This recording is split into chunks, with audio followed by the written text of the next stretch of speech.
On the 14th of January, another significant milestone was achieved on the project, with the pouring of the 6th slab on Tower B.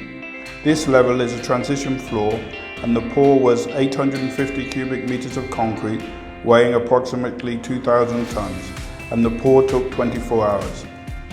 Now the transition floor has been completed on Tower B, we move on to the typical floors, and have a target of 3 floors a month after the 8th slab.